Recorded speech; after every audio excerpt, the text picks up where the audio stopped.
Le professeur Lee White, ministre gabonais des eaux, des forêts, de la mer, de l'environnement, chargé du plan climat et du plan d'affectation des terres, en somme, monsieur protection de la nature, est sur le plateau de l'interview d'Africa 24.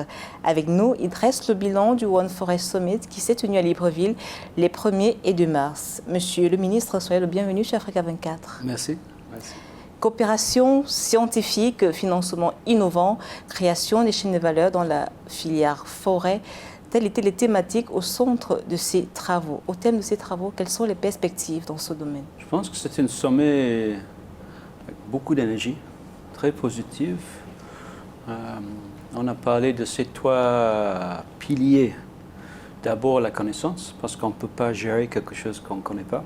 Donc est-ce qu'on a assez de connaissances? En effet, les forêts du bassin Congo-Ogooué sont les moins connues des 3 grands bassins forestiers. Donc, le monde entier dit que nos forêts sont le puits de carbone le plus important, mais il n'y a pas de financement pour la recherche scientifique. Donc on a pris tous les chercheurs qui travaillent sur la sous-région et ils ont parlé pendant 4 jours sur qu'est-ce qu'on connaît, qu'est-ce qu'on ne connaît pas, et quelles sont les vraies priorités pour la recherche et comment on va former des jeunes pour participer dans cette recherche scientifique. Et ils ont pris comme exemple ce qui s'est passé dans l'Amazone il y a 40 ans.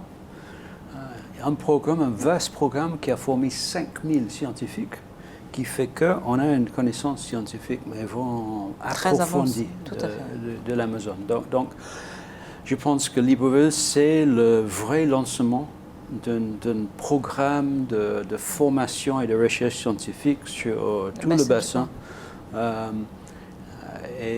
Nos scientifiques gabonais sont parmi les leaders de ce mouvement.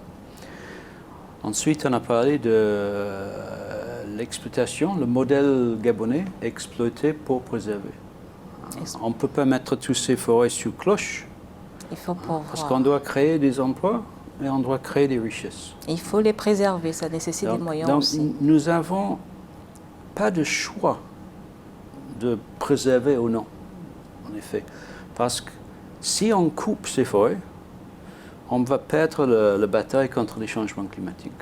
Nos forêts de l'Afrique équatoriale, l'Afrique centrale, stockent 10 ans des émissions mondiales de CO2. Donc, potentiel qui peut être sous-évalué puisque vous dites vous-même la connaissance sur ces forêts n'est pas encore complète. Exactement. On connaît assez bien les stocks de carbone dans le bois, dans la forêt, mais dans le sol, les fameuses tourbières du Congo et de la RDC, mais les tourbières existent au Gabon, mais ils n'ont pas encore été bien quantifiés. Donc, effectivement, ça peut être plus, mais si on ajoute 10 ans des émissions de CO2 dans l'atmosphère, notre planète va être entre 4 et 5 degrés plus chaud. Ça, c'est le moyen sur une planète qui est à 2/3 de l'eau, de l'océan. Et donc, 5 degrés pour la planète, c'est 10-12 degrés pour l'Afrique. Et ça va faire qu'il y aura des pays en Afrique simplement invivables. On va voir des énormes perturbations de l'eau, de pluviométrie, des sécheresses. On aura les guerres pour l'eau. En effet, l'Afrique sans le bassin de Congo ne peut pas fonctionner. Donc, on peut peut-être gagner un peu de l'argent à court terme en coupant nos forêts, mais à moyen terme, on se tire dans le pied parce que l'Afrique ne peut pas survivre. La forêt de l'Afrique centrale envoie l'eau en Égypte, à travers le Nil. Le Nil, tout à fait. Donc, on perd la forêt, on perd la pluie, on perd le Nil, on perd l'agriculture en Égypte. Et le Nil, c'est aussi l'Éthiopie, c'est également le Soudan. Ouais, tout le monde dit que le bassin de Congo, 2e poumon du monde. Déjà, on est plutôt premier, maintenant, parce que l'Amazone est malade. Mais pour moi, on est plutôt le cœur de l'Afrique, parce qu'on envoie l'eau à tous les autres pays. L'eau, c'est le sang Tout à fait, de la vie. De la vie. Donc, pour moi, on devrait rebâtir les forêts de l'Afrique centrale que de l'Afrique. Sans cœur, on meurt. On ne vit pas. Tout à fait. On reste sur le bilan. S'agissant des chiffres, notamment en termes de partenariat liés, est-ce que les chiffres sont importants au terme du One Forest Summit? Il y a par exemple ce chiffre, 100 millions d'euros, un fonds additionnel promis par le président français. Vous savez, on aime bien annoncer les choses dans les sommets, parce que tout le monde attend maintenant les grandes annonces. Donc, si on n'avait pas eu au moins une ou deux annonces, peut-être les gens allaient dire que Libreville, c'était un échec.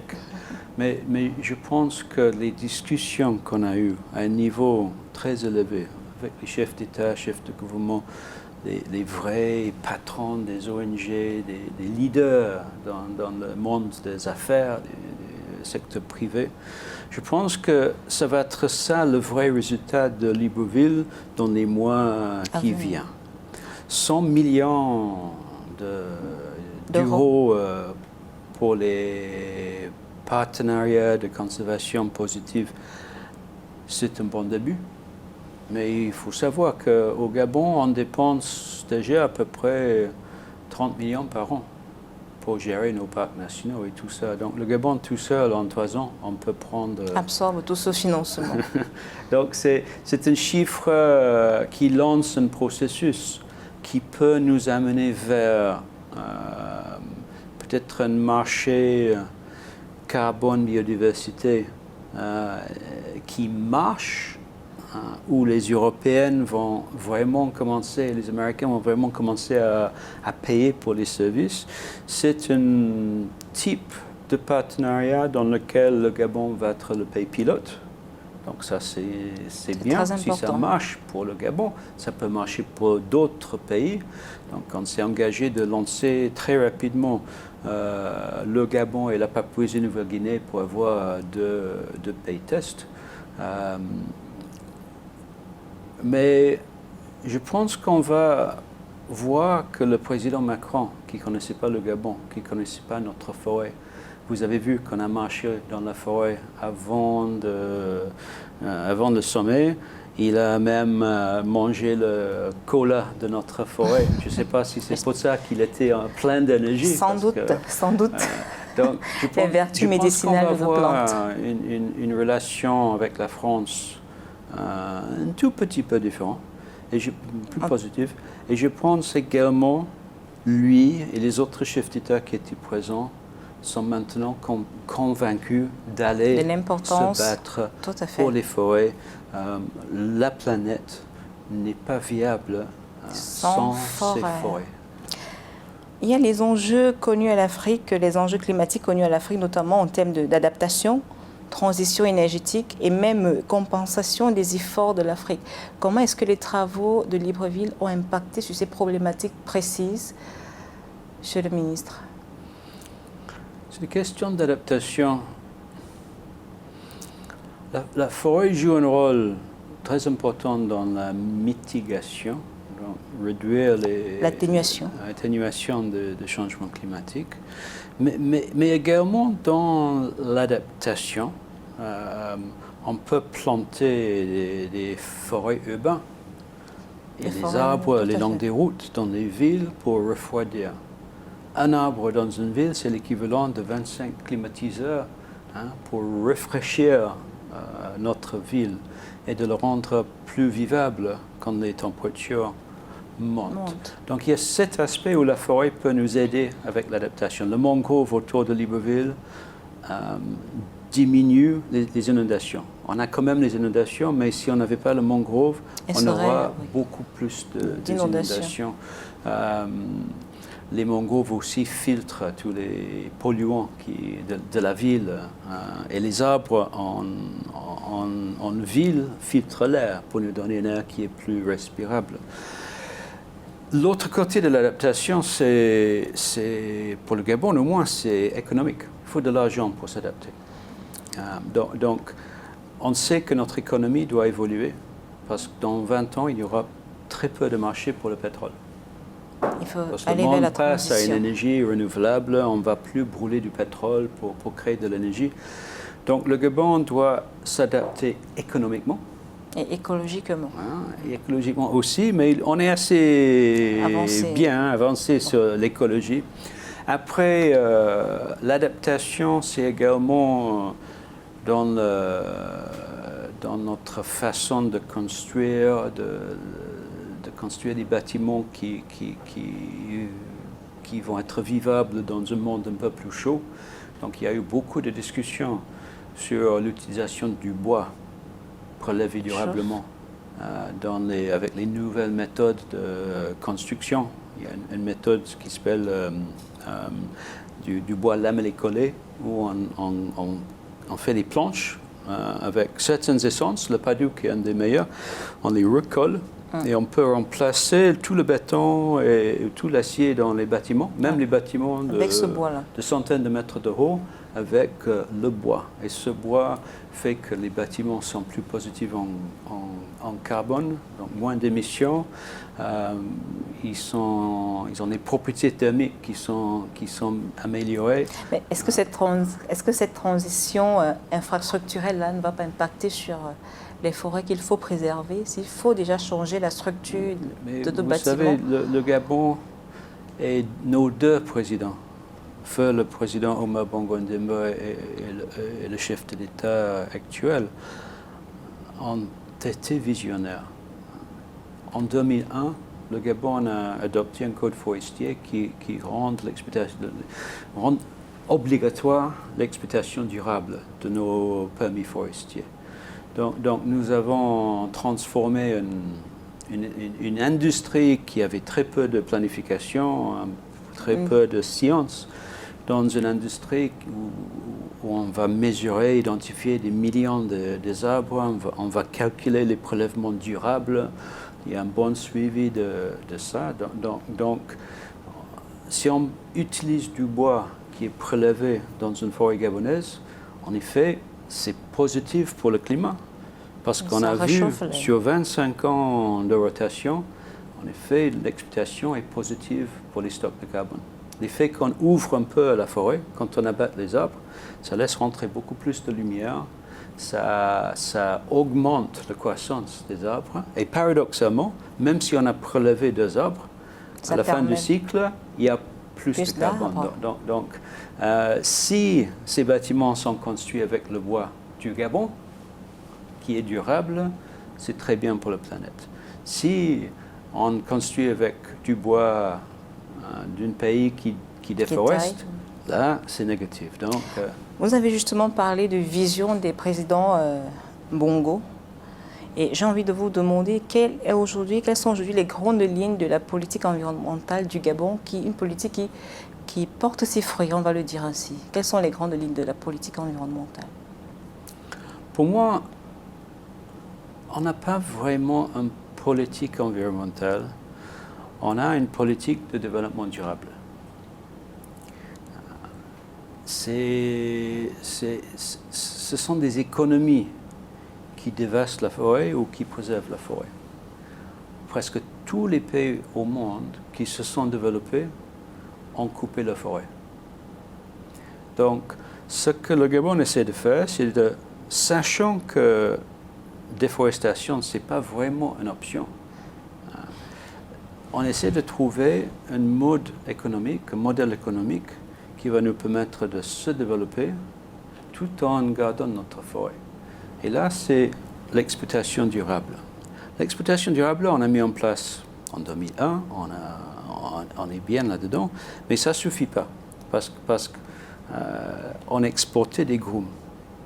Quand on exporte un groom, disons en France, comme France était avec nous pour le sommet, le Gabon retient 8% de la valeur. Seulement. Et on fait cadeau presque de 92% carrément à la France. Il y a un emploi au Gabon, 9 en France. En France. 1 euro pour le Gabon, 9 pour la France. Est-ce qu'on peut développer notre pays comme ça? Est-ce que les Gabonais Surtout les Gabonais qui vivent en ville, donc qui n'ont pas les autres bénéfices de la forêt, d'une façon journalière. Est-ce que les Gabonais vont prendre soin de ces forêts, d'une ressource qui vaut presque rien? Si on transforme notre bois en meubles, en parquets, en fenêtres, en portes, on ajoute entre 10 et 20 fois la valeur. Donc la forêt a beaucoup plus de valeur pour tous les Gabonais.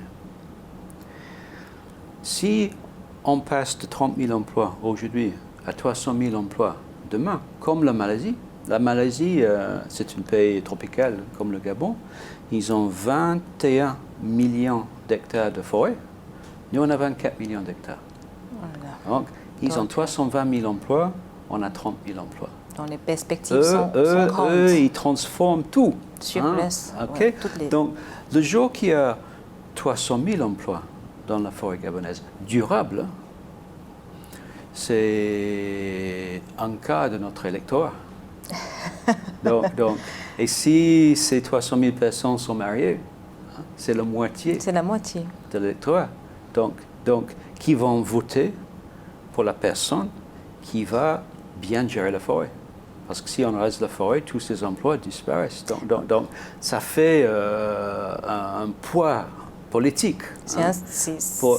Parce que si on va pouvoir réussir, il faut que ces forêts ont une vraie valeur pour les Gabonais.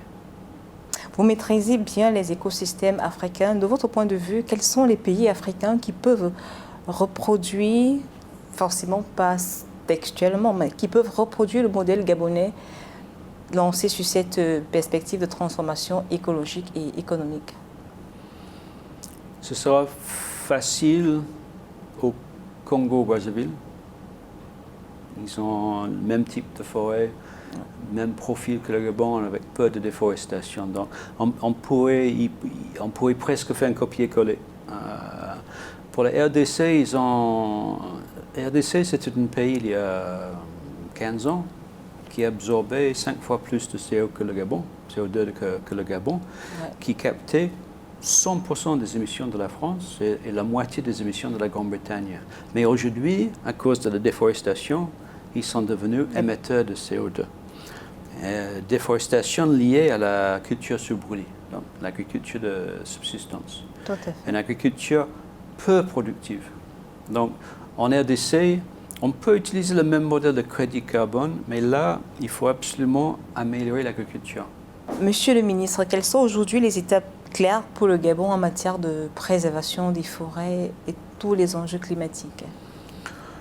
Pour les questions de bonne gestion de la forêt, nous sommes en train de mettre en place un système de traçabilité qui va, on espère, plus ou moins éliminer l'exploitation forestière illicite et qui va donner une garantie aux acheteurs de notre bois que le bois gabonais est légal. On a la science pour démontrer que le bois gabonais est positif pour le climat. On lance un grand programme de suivi de la biodiversité dans les parcs et dans les permis forestiers. Donc, sur ces questions de gestion durable, on avance très rapidement dans les améliorations.